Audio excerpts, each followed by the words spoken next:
Sore, perkenalkan nama saya Elsie Emerson Bai dengan NIM 2003030080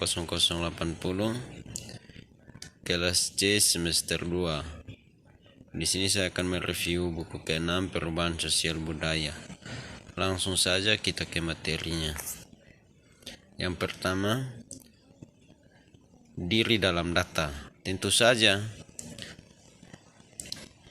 metrikisasi dan penergetan sering bercampur, mempertimbangkan perhitungan dan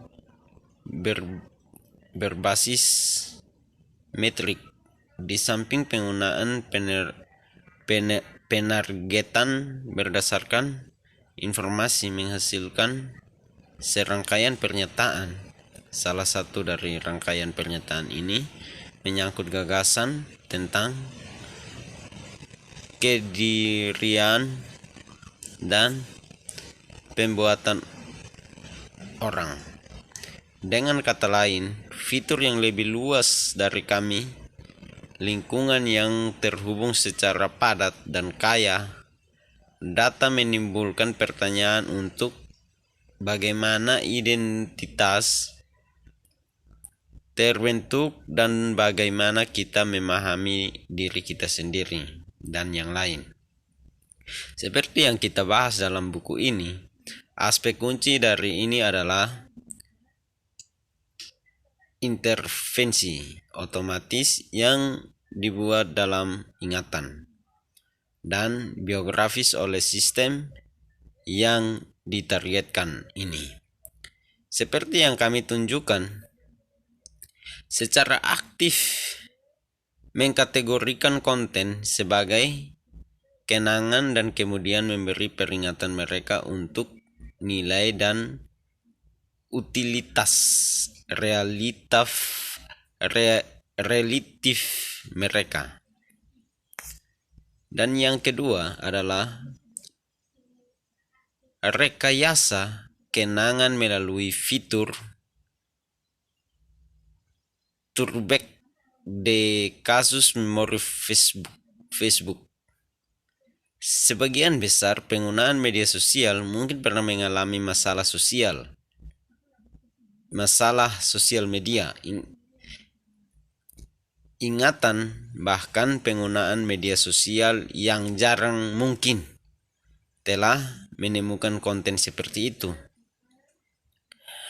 Potongan-potongan masa lalu yang dikemas ulang ini, konten ini disajikan dengan nada yang sangat kasual dan bahkan dapat ditemukan jalan mereka ke dalam interaksi kita dalam bentuk tidak langsung, atau lihat ini foto kami berlibur 3 tahun lalu hari ini, serta banyak lagi. Menurut Pusat Bantuan Facebook 2018, orang dapat berharap untuk melihat hal-hal berikut pada memori.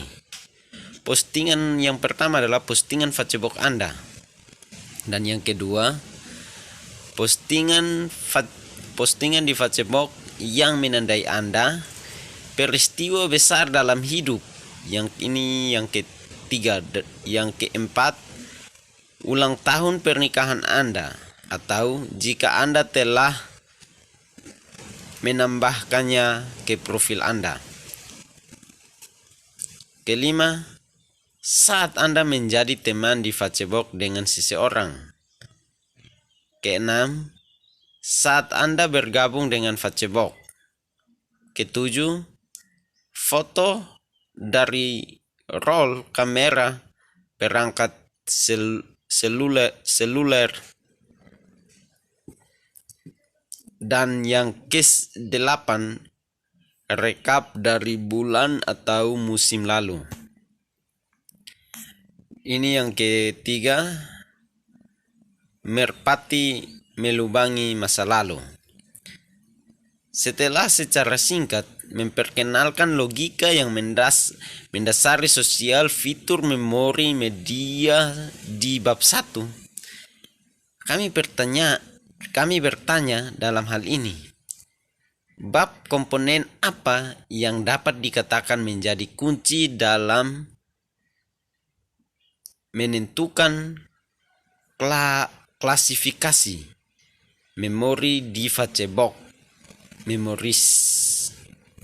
Seperti yang telah kami sebutkan, kami menggunakan fitur kasus ini sebagai contoh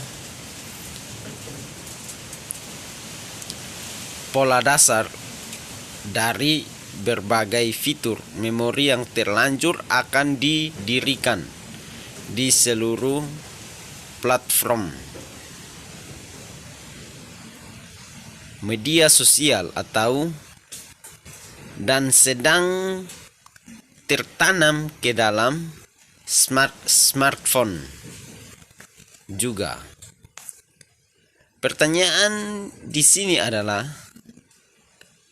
properti apa yang digunakan untuk mengubah konten menjadi kenangan dan sistem apa yang digunakan untuk memesan dan mengklasifikasi konten yang kemudian dinilai mewakili memori potensial.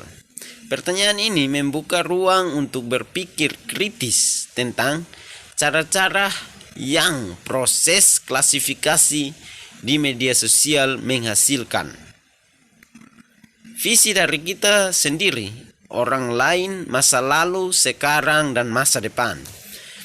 Dengan kata lain, bagaimana mereka membentuk ruang ontologis kita yang tersedia. Dan yang keempat ini, praktisi dan permukaan. Faktor utama yang menentukan apakah memori akan muncul kembali kemudian 2 kali lipat pertama muncul kembali memori ditentukan oleh posisinya dalam klasifikasi yang sudah sebelumnya, kerangka kerja, dan kedua bobot kemudian ditentukan oleh algoritma peringkat melalui pembangunan taksonomi dan memori Temes. Kami melihat contoh langkah demi langkah tentang apa Adriana Mackenzie 2015 disebut produksi prediksi. Yang kami uraikan di sini adalah proses di mana prediksi algoritmik dibuat dapat ditindaklanjuti. Kenangan tertentu yang mungkin diinginkan oleh pengguna media sosial. Lihat,